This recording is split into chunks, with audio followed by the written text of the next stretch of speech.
The following is a production of DallasCowboys.com and the Dallas Cowboys Football Club. How about them Cowboys? Yeah! Go Cowboys!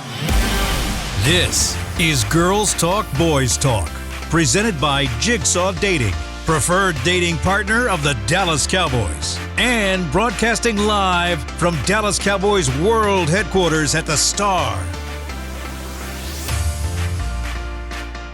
Well, good morning, everybody. Welcome to Girls Talk, Boys Talk, presented by Jigsaw, the preferred dating partner of the Dallas Cowboys. I'm Jess Navarez, joined alongside Aisha Morrison and Christy Scales. Ladies, you know, always a fun time when we get to talk football, but there's a lot going on at the moment. I don't know if y'all realize that. It's been a couple of days, busy days ahead. We're going to talk today all about practice, what we saw today. We're going to talk about roster cutdowns. We're going to talk about practice squad. There's a lot of things to cover. So let's get right to it because, again, the Dallas Cowboys had a practice this morning. We were all out there for a little while. We're going to tell you what we saw. They will participate in a walkthrough practice later today as well. And then we got to go in the locker room and catch up with some of the guys as well. So let's get right to it. Again, if you guys have questions throughout the podcast, you can text us at 817-290-3298. Send your questions in so we can make sure to get them answered as well. All right, Aisha, we were at practice this morning. What was the first thing you noticed? And I know what she's going to say because she was hitting me and she was like, why is nobody tweeting this yet? What is the first thing you saw at practice today? Oh, yeah, Jordan Lewis was back out there, and that was good to see. Coming back from that Liz Frank injury, I didn't know how serious a Liz Frank was until Christy came onto the show last year and just explained in depth just how long the recovery can be, how tedious it can be, and just the injury itself. So to see him back there, I think he got some work with the twos today. Was able to catch up with him in the locker room and just ask him, because my biggest concern with any player coming off of a foot injury is, can you explode off of it? Are you how are you breaking on the ball and things like that? And he just told me, like, yeah, I feel great, but you could also see that he still feels like and looks like himself. So I thought that was the highlight of practice, is just finally getting to see him back there, knowing how hard his recovery was getting back. Yeah, and the fact that the staff had enough confidence that he would be ready, that's frankly one of the reasons why Kelvin Joseph was dealt to the Dolphins, because Kelvin had been playing second team slot, nickel, corner. Kelvin, his first few years, he'd always played outside, but this offseason and then through preseason and camp, they had him playing in the slot behind Deron Bland. So as you said, he was working second team, so Deron Bland remains first team nickel corner, but to see J. Lou out there, and I think what fans don't have an appreciation for is the respect that not just the coaching staff, but the teammates have for Jordan. Mm-hmm. And he's got some dog in him. I mean, he's a little guy. He's not one of the biggest guys on the field, but he is a real leader and brings a real swagger to that defense. So I totally agree. That was the highlight of practice. And we should mention that the reason why they were practicing this morning, Coach McCarthy prefers that the team practice outside whenever possible, because one of the two outdoor practice fields is a natural grass field. Mm-hmm. So they always want to be on the natural grass if they can. But with the tremendous heat that we've had in Texas all summer and, you know, more 100-degree temperature days, they this week are practicing early in the morning, 8 o'clock Central, just to try and get out of that heat. Yeah, and if you guys have not been to the Star just yet, if you haven't had the chance to do a tour, you do know that there's the two practice fields. But I do want to give you a good idea. Today's weather forecast, mind you, hour by hour, it just gets hotter and hotter. So today, it looks like there's a high of 97. The problem is the reflection on that grass and kind of how low it is to the ground to where you don't get any wind. So it honestly feels like you're kind of baking out there. Yeah, we're surrounded by glass buildings. Yeah, and there's a reflection of the glass that hits the field, hence will hit back up to the players, and then there's really no airflow down there. This morning it did feel nice, though. Yeah. This morning was nice. It was nice and cool there. Something I wanted to make sure to mention, we were talking about Jordan Lewis, and yesterday in the locker room got to catch up with him. He was really excited to talk to everybody. And what I really appreciate about him is his openness to talk about mentally how much he struggled throughout this injury. So it wasn't just something that he was dealing with physically, but also mentally. And I think that's an important part when talking about players coming back from injury. And we've talked about that on this podcast before, is how players have to recover from that as well. So he talked about that, but he also made sure to mention that the guys that were pulling him out during that time were his coaches. Yep. He mentioned Dan Quinn. He mentioned Mike McCarthy. He mentioned Joe Witt. He mentioned Al Harris. And he said those were his guys that kind of helped him through it. So, again, that coach and that player bond that this team has, there's connection all throughout this locker room. And so I thought that was a really important thing to touch base on. Moving on, because Chris, you started talking about it, Calvin Joseph traded to the Miami Dolphins. And we were trying to learn how to say this name correctly. So I figured today would be a good day. We could all learn together. And Christy and I, if we start saying it back and forth, we might mess it up. Igbenomini. Let's see. Igbenomini. Igbenomini. Igbenomini. Yes. So Noah Igbenomini. We're just going to call him Iggy, and his first name is Noah. So Iggy. either Noah or Iggy, whichever one you want to go with. That's fine with Igbenomini. me. If you're watching, Noah Igbenomini. He comes from the Dolphins, another cornerback there. And I thought what was interesting was during Mike McCarthy's press conference, he was asked about the trade for Calvin Joseph, or the Calvin Joseph and Noah Igbenomini trade. Good job. Way to go. Yeah, it just rolls off her tongue. I was working on it. We're It walking is over here and I 52 was Scrabble saying it in my head. points, by the way, that last name. Look, I love me a good scramble with there. But he said that kind of the deciding factor when doing this was where these guys play on the field. And he felt like Calvin Joseph, from what he understood, he made sure to mention, I'm not the guy on the phone, but that the Dolphins had an interest in Calvin Joseph because he could play on the inside as compared to Igbenomini, who's going to be playing a little bit more on the outside, and that's what they were looking for. So that trade did come down, wishing Calvin Joseph all of the best there. Ladies, as far as roster cuts, all of that, we'll get into that the second day, oh my goodness, hello, the second segment.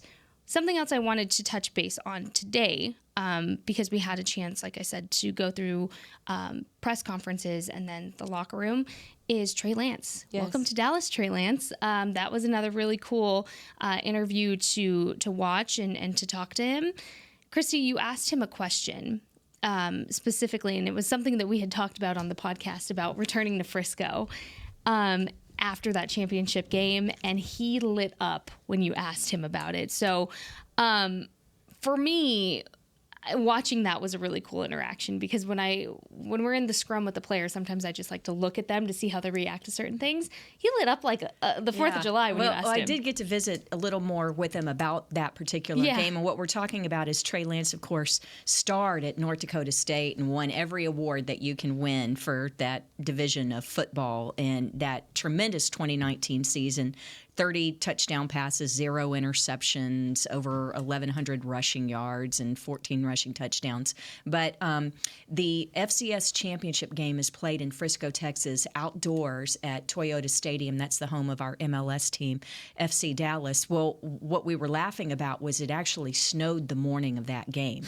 But it's all these people are from North Dakota. They come down, and North Dakota State plays in the championship game nearly every year. So it's a joke in Frisco that you see it's cold here, but everyone is wearing green and gold, and they're in shorts, and that's how you know that they're from North Dakota in here for North Dakota State. But I thought that Trey Lance, when he spoke to the media yesterday, he showed the humility. He knows He knows he's third string. He knows Dak is the man here, and he talked about, I'll do whatever I can to develop and here to support the team and help them any way I can. In the way that's going to be this year, hopefully Dak and Cooper stay healthy all year, but it's practice squad quarterback. So he's going to be Daniel Jones. He's going to be Aaron Rodgers. He's going to be Jalen Hurts. Mm-hmm. And so he'll be able to properly simulate, especially a lot of those run. That was a big part of his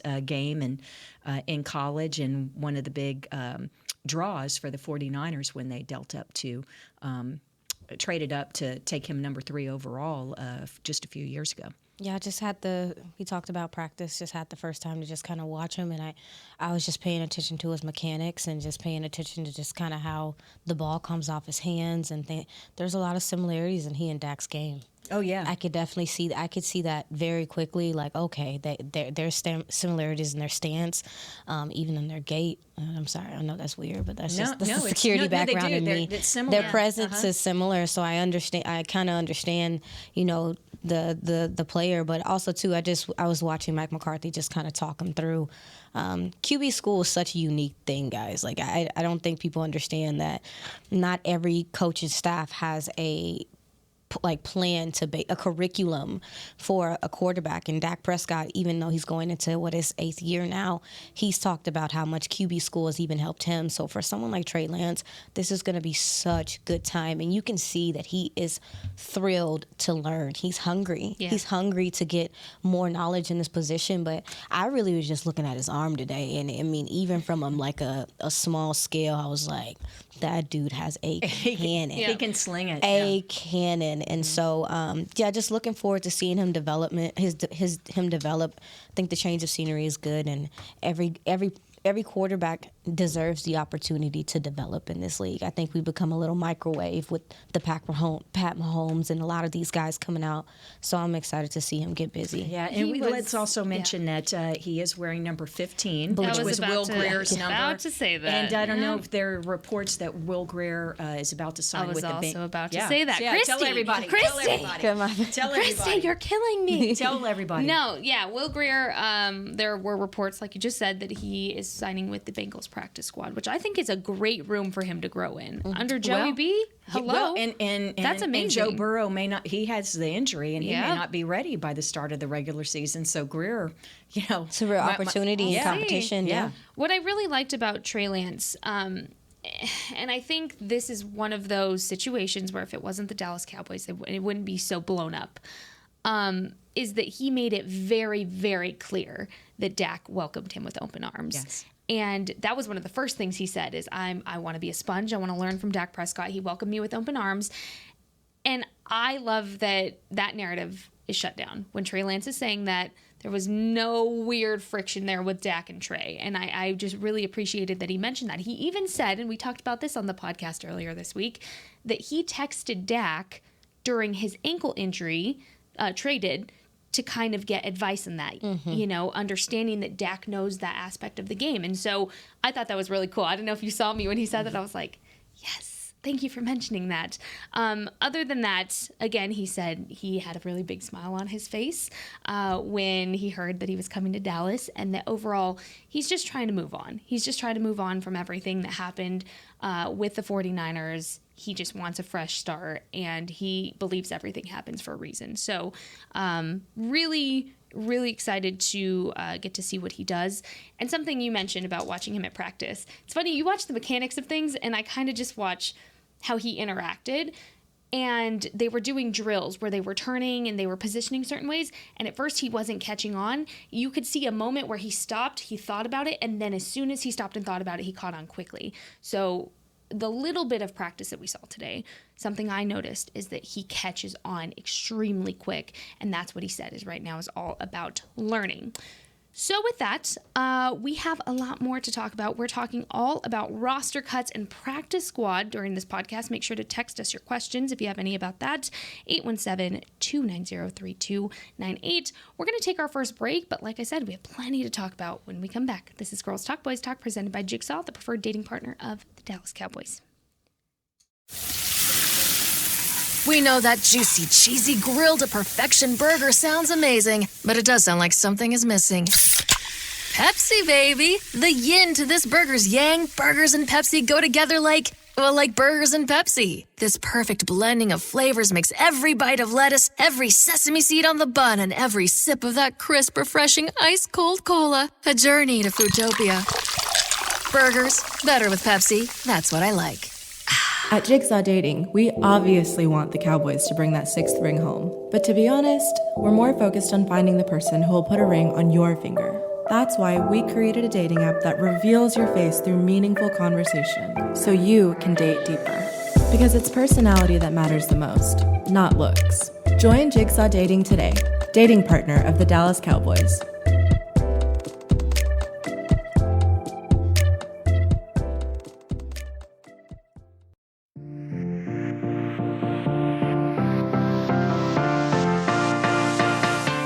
Welcome back to Girls Talk Boys Talk, presented by Jigsaw, the preferred dating partner of the Dallas Cowboys. We are going to talk all about roster cuts. We're going to get into practice squad a little bit in there as well. But first, let's talk about a fan favorite event, Market at the Star, presented by Fleestyle. Will take place Saturday, September 9th from 10 a.m. to 4 p.m. out on the Tostitos Championship Plaza. Come shop from 50-plus local makers offering art, fashion, decor, and more at this free outdoor market. Visit thestardistrict.com for more information. Sounds good there. Also, keep those questions rolling in. Thank you to those who have sent them in. We're going to answer them here in just 1 second. Real quick, that number is 817-290-3298. All right, ladies. Yesterday, I think, it is one of the hardest days in the NFL a year. And talking to the guys in the locker room, they said, a couple of them said, we know this day comes every year, but it doesn't make it any easier because they do have to say bye to their friends. They do have to say bye to their brothers and guys that they grow close with. So I understand it is just a business, and the NFL is a business like any other business, but I think it is important. Are you okay? Just getting choked up. You're good? We're good. Okay. Yeah, I'm good. Okay. It is important to... In my brain, the way I see things in this business is you can still see it with a lens of empathy of what these guys are going through, whether it be the guys still in the locker room or the guys that have been cut. So just a reminder, be kind to everybody. Some of y'all's Twitter comments are off the walls and drives me nuts. But, ladies, any surprises with the roster cuts yesterday? Anything that kind of threw you for a loop that you weren't expecting, whether it be somebody that made the team or somebody that didn't make the final cut? Tater tots. I want to say, I don't know. I don't think anything crazy enough. Nothing surprised me yesterday, and I think maybe that's because we have had the opportunity this year. I know last year I wasn't really involved in training camp and OTAs and mini camp and stuff like that, but to kind of see things yourself, I guess, like up front, I thought that everything seemed kind of on par with what I thought would happen. And then obviously, too, we're going to talk about the practice squad and the utilization of the practice squad. I felt like a lot of the cuts made sense for what is going on with this team currently right now. Yeah. I was mildly surprised that both Brock Hoffman and Matt Farniak were released. Yes. That was a mild surprise. But now, if 3 months ago you'd have told me that T.J. Bass and Hunter Lipke and Brandon Aubry, who had not been signed at the time, were going to be Dallas Cowboys, I'd be like, I don't know about that. But to Aisha's point, and Jess, I think we would all agree on this. Those of us who were here for the off-season practices, here for mini camp and OTAs, those of us that were in Oxnard for 24 days, not a surprise at all that T.J. Bass made it, because you could see when he's Josh Ball, now he's signed to IR, but T.J. Bass had surpassed Josh Ball in terms of getting the first team reps at right guard in place of Zach Martin. You saw that Brandon Aubry was very consistent, and this is even before he nailed the 59-yarder. Beauty. Now if he'd have shanked 2 37-yarders in Saturday's game, would we be saying a different story? But Hunter Lipke was it was Saturday that he played his spot, that he played his way onto the 53-man roster. I mean, before that, I would have said he's definitely a practice squad candidate. He's going to be on the practice squad. In fact, the practice squad is made specifically to develop guys like this. Yeah. But the fact that Lipke was kept and Malik Davis was released, Malik is someone that they want to bring back to the practice squad. So some of these names, like the Brock Hoffmans, those guys, they're coming back unless they get picked up on waivers claimed by other teams. And the key thing, and we'll talk more about this with practice squad, the way that it works is a big change is now you can have up to 6 veterans on the team. And so that's why you can release, people would say, why are they releasing their long snapper, Trent Sieg? Well, you're going to put him on the practice squad and activate him for the first 3 games and by yourself all the way into October before you have to commit a spot on your 53-man. Real quick, you brought up Brandon Aubry, and Steve from Virginia wants to know what kind of year we're expecting from Brandon Aubry. And then he made sure to mention, I think he's going to be really good. So thank you, Steve, for the positivity. I love that. I'll start with this one because kicker was something that I was worried about as soon as the Brett Maher era was no longer an era. I like the progression you've seen from Brandon Aubry. And I think with kicking, it's also such a mental game to where it's so easy to get down on yourself and show the lack of confidence. And when it comes to kicking, you know when somebody is not playing confident. You know when they're not confident in that. But I think the progression he's had from even just the time where he became the only kicker on the roster has improved tremendously because it was kind of neck to neck at camp at the start of it when it was Brandon Aubry and Tristan Vizcaino. Yeah. And they were kind of neck to neck. But then as soon as that was no longer a factor and he was the only one that could take those reps, it almost seemed like that boosted him up a lot more and he was able to play. And that sounds so simple, but you could tell he was just playing to play. And I also think during that time too, he was adjusting to being with the Cowboys because at that point too, you still have a game plan to learn. You still have things to learn and adjust to, even if you're just a kicker. You have a different snapper. You have a different coaching staff. There's still stuff you need to adjust to at that point too. So for me personally, I'm excited to see more of Brandon Aubry. I'm really excited. It's an awesome story. 3 years ago, he and his wife are watching an NFL game on TV, and she says, well, you could do that. And it's like, okay. And so then he literally Googles personal kicking coach, finds a name. He's here. He's working at GMAC in Arlington. Yeah. Driving over to Arlington each day and looks up personal kicking coach, gets signed up with one, and he's the only adult. This personal kicking coach has a bunch of high school and junior high kids out there teaching kicking. And here's Brandon, who's an MLS first-round draft pick, a soccer player, and then he ends up signing with the USFL and kicking 2 seasons in the NFL. So, was it Steve who had sent the question? Steve, in case you weren't with us, Steve. A few weeks ago or a couple of weeks ago when we were talking on the podcast, I just want to mention that it really the weight of the recommendation, the opinion of Chris Boniol, who was Cowboys kicker in the 1990s. Y'all remember him from, he has a Super Bowl ring. He was part of the dynasty of the 1990s. And then, of course, later he was an assistant special teams coach here with the Cowboys. But he was Brandon's kicking coach for the Birmingham Stallions of the USFL. Mm-hmm. And so, Boniol recommended him to John Fossil, and Fossil had already kind of had an eye on Brandon anyway. And so that recommendation carried a lot of weight.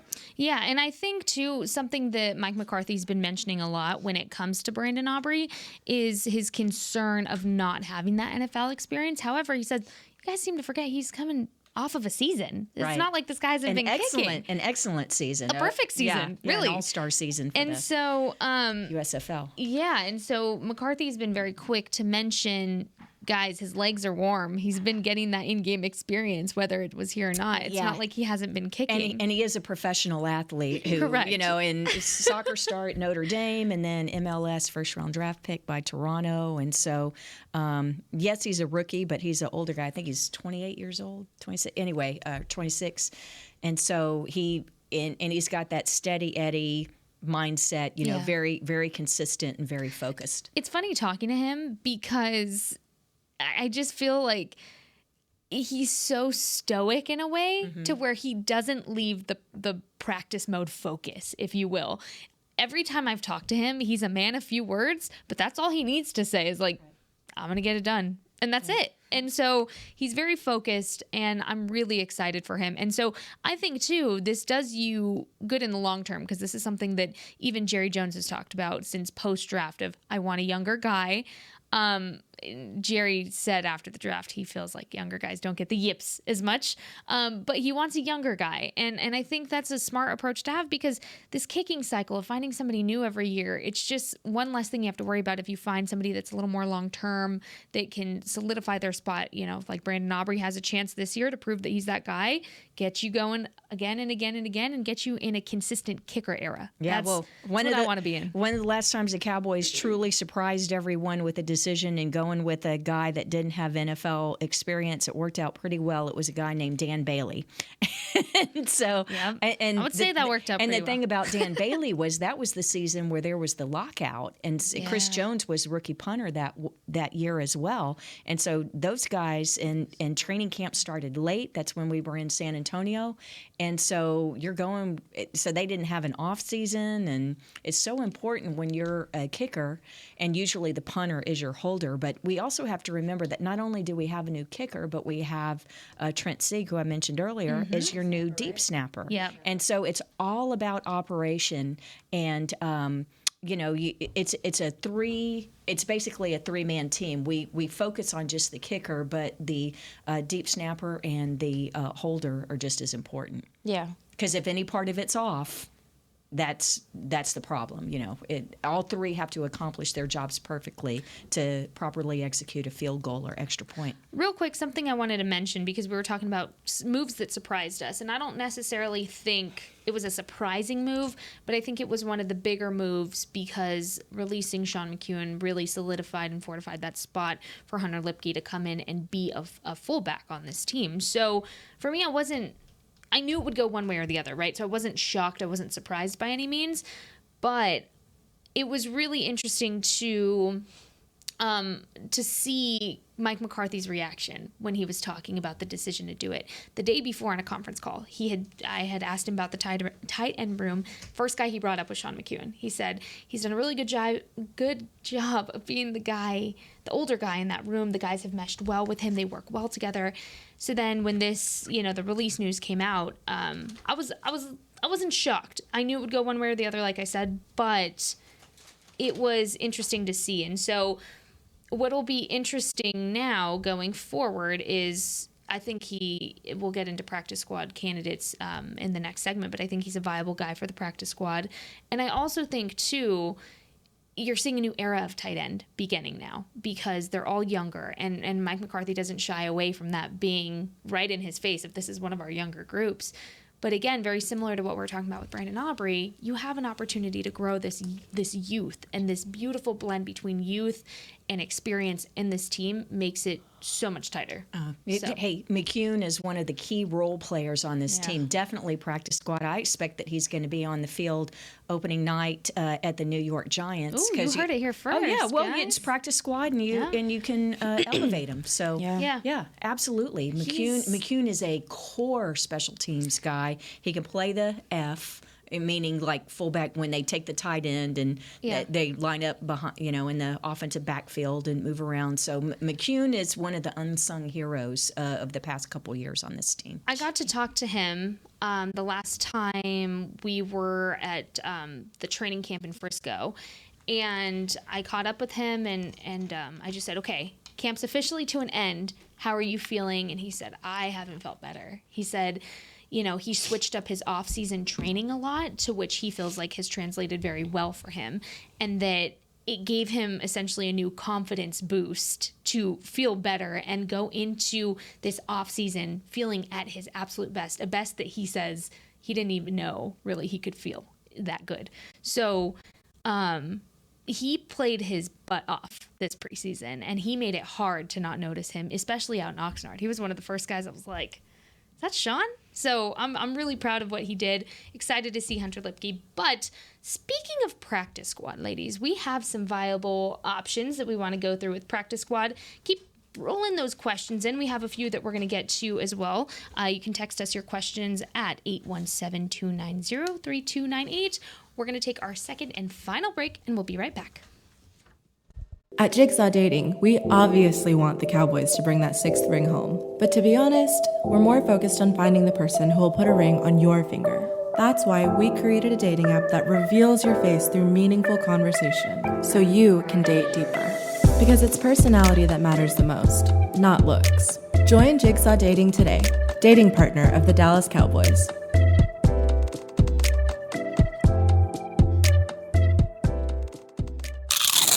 You know that sound anywhere. It's the crisp crunch of that first nacho chip. With its perfect cheese to sour cream ratio sitting atop a layer of delicious beans, it's a sip away from perfection. That's what we're looking for. Add a delicious, refreshing Pepsi and we've achieved absolute nacho nirvana. Because while you can pile those nachos high with every spicy, cheesy, savory topping, there's no topping a cool Pepsi finish. Nachos, better with Pepsi. That's what I like.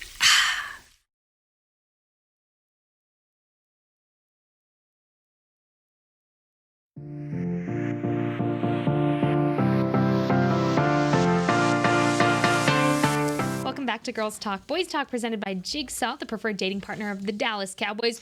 We're going to get into some breaking news that has happened while we have been on this podcast. But first, enjoy premium dining, shopping, and experiences from over 30 restaurants, shops, and more at the Star District. Make sure to stop into the district's newest additions, Cards in a Box, sports cards, and collectibles, King's Ranch Saddle Shop, and an extremely delicious French bistro restaurant that is a new addition there. You can visit thestar.com for the full directory, and you should do it because all the food here is delicious. Okay, so some breaking news. We were just talking about kicker. Shout out to Chris Beam for telling us in our ears that former Dallas Cowboys kicker Brett Maher, according to reports, and I'm seeing from Adam Scheffner, Tom Balacero, reporting that the Rams are finalizing contract deals with Brett Maher. So good for him.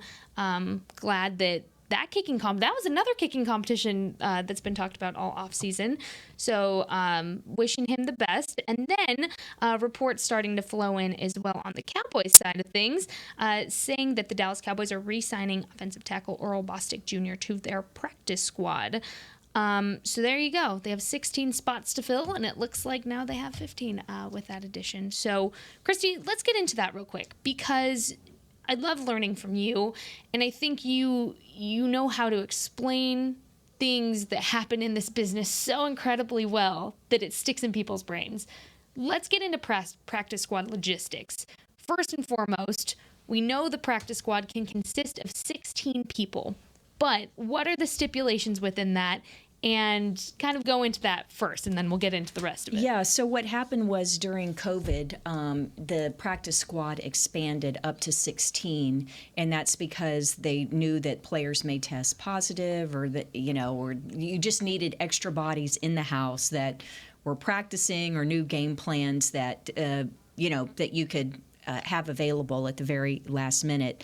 It also changed that you could elevate 2 practice squad players normally Saturday. The day before the game, you can have them available for the game. And then it further changed where a practice squad player can be elevated to participate on game day 3 different times during the season. But to me, what's most significant is among those 16 players, 6 of them can be veterans, so 2 years or more in the league. They are paid more than the 0 or first year players. So the minimum weekly check for a practice squad player is $12,000.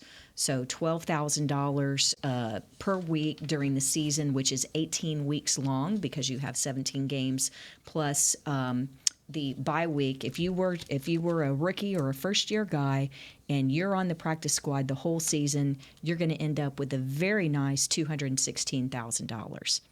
If you are a veteran, and you can have a maximum of 6 veterans, that ranges, but that's a minimum of $16,100 to $20,600. So a veteran who's on the practice squad is going to make roughly between $290,000 and $370,000. What's significant about this is if you have 16 guys making that much money, it starts to add up. Money paid to practice squad players does count against your salary cap. Wow. So every team has to budget and account for that. You do not have to have 16 players. That's a maximum. You can have less, but to my knowledge, every team does take advantage of the 16. But originally, it was designed as these young guys and kind of keep them around and develop them. And it was really COVID that changed things. It used to be 6 players and then 8 players. Then they were going to expand it, and with COVID, that's why you have so many more. So these players can practice. They go to all the meetings. A lot of times they will travel with the team so that in case, let's say someone were to get sick, one of your starters or something, you'll have some practice squad guys with you because by Saturday afternoon you can designate them to be elevated for that weekend. Very good there. Ironically enough, we got a question in from Kent in Las Cruces. Shout out to Las Cruces, New Mexico. There you go. And he wanted to know if we think they will sign a veteran interior O-line men. So yeah, I was going to say, and yeah. Aisha, are you thinking Hoffman or Farniak, one of those two? And the other thing is when we're talking about signing practice squad guys, it's not just guys that you've cut. I mean, Right. Our pro personnel scouting, they're scouring everyone. So there are going to be a few names on the practice squad that you're not familiar with because they're plucking them from different places. From guys. There are 1,184 guys that were cut around the league on yesterday. So 37 players per team and 32 teams. That's why so we there's talk over about 1,100 that being names. the hardest day in the NFL, and there you go. Yeah, but who are some guys that you guys think names that Cowboys fans will know that got released that the Cowboys want to bring back to the practice squad? For the practice squad, I mean, yeah, obviously, I think Hoffman is a guy that they. I mean, he impressed me in spots. I didn't know much about him until this season, but you got to see some of the work he did at center and at left guard. I do think that if you want to kind of shore up things with seeing what you've gotten from Awesome Richards, seeing what you've gotten from TJ Bass, if you wanted to bring in another interior guy just to kind of shore things up there. Really curious to see what's going to happen with Edoga also, too. I don't know if they decide not to bring him back, and with Matt Let's Go being on now on IR, that swing position is kind of in question a little bit. So the swing tackle position, rather. So looking at what they're going to do there and see if they decide to bring any more gentlemen in to make sure this offensive line is good to go, because you mentioned it's a long season. We'll look up week 15, and somebody might get dinged, and so you want to have these extra bodies in here. Yeah, Dennis Houston, a guy could who be got another cut, good name. and Isaiah Land. Isaiah Land. The practice squad is perfect for a guy like Isaiah Land or Tyrus Wheat. Yep. These young pass rushers. Yep. And Malik Davis, bring him back to the practice squad. And I just want to put a little bow on it.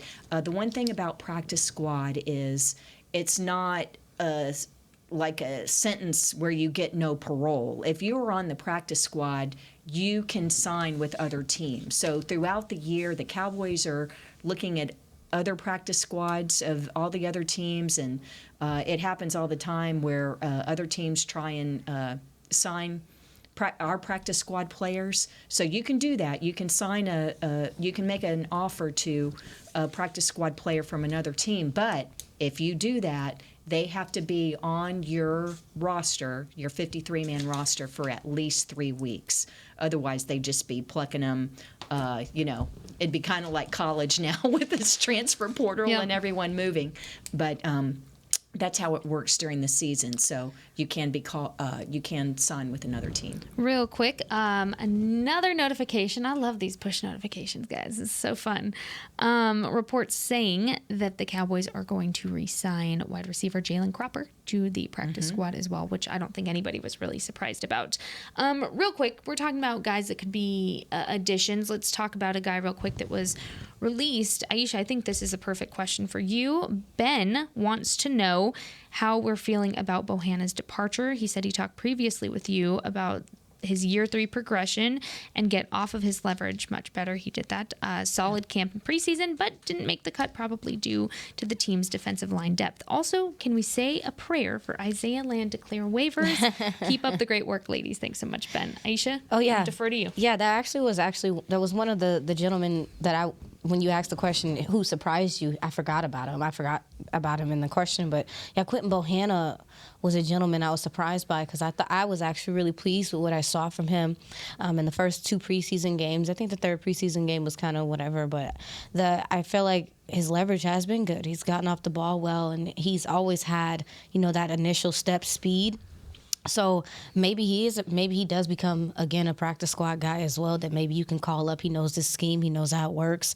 That D-line, the cuts on the D-line probably were some of the hardest to do in this whole rotation and in this process. So, yeah, I was, to your point, what's his name?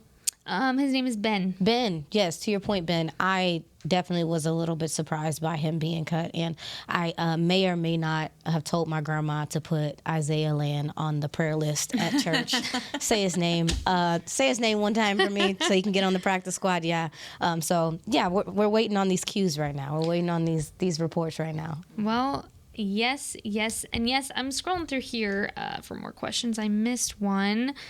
We already asked if there was one player that we would love to bring back. If you had to pick one, maybe out of the guys that were released, who's one player? Ooh, you had just to pick one? Just one. McEwen, Sean McEwen. Yeah. Yeah. Aisha, who's your one? Isaiah? You're going to switch it up. Because obviously we know that one. Yeah, I'm trying to think. I feel like...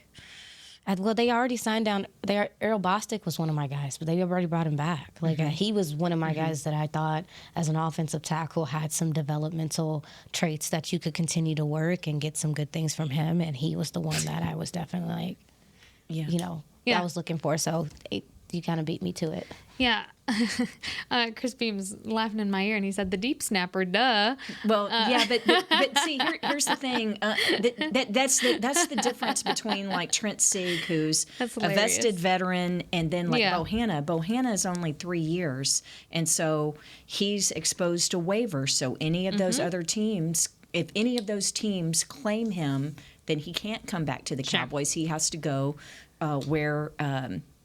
to the team that claims him. But a guy like Trent Sieg, you release him. It's like C.J. Goodwin, right? And then you bring him right back. Ivan from Fort Lauderdale wants to know. He said he was disappointed that Jabril Cox was let go and just wanted to put that out there. Oh, he's definitely, again, he's coming back to practice squad unless he gets claimed. I would be surprised if he doesn't. Ladies and gentlemen, boys and girls, I'm about to break your hearts with this breaking news right now. Who got claimed? According to Michael Gilkin, just tweeting out, the Colts claimed former Dallas Cowboys defensive end Isaiah Land. Oh, my goodness. Sorry, Aisha. There you go. Just let it go. Actually, I'm not even sad about it because Isaiah Land is a guy that I felt like covering the draft should have been drafted in the first place. So him being able to go somewhere and show his talents is fine with me. He may be their next Dwight Freeney. I just don't. There's a lot to like about the player. So good for him. Good for him. Good for him. Wow. Oh, hold on. Quick too.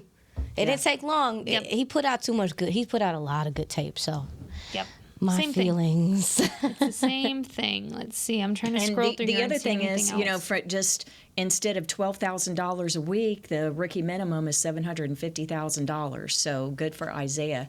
It's going to have a much higher weekly paycheck starting next week. Right. Good for him. Yep, good for him.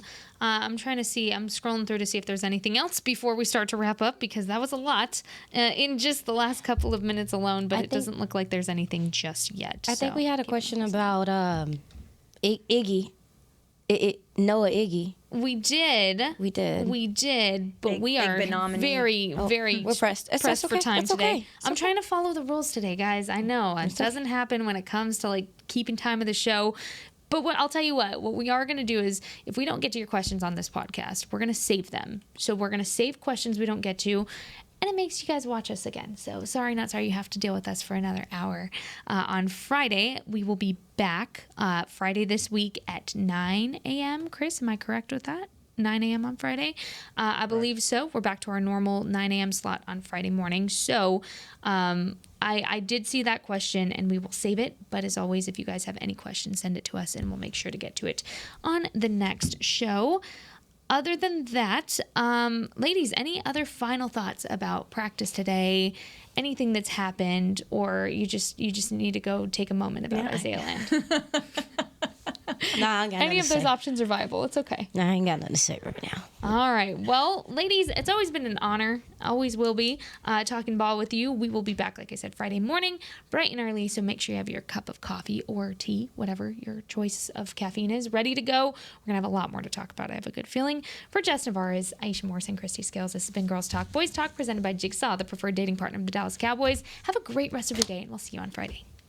This has been a production of DallasCowboys.com and the Dallas Cowboys Football Club. How about this, Cowboys? Yeah!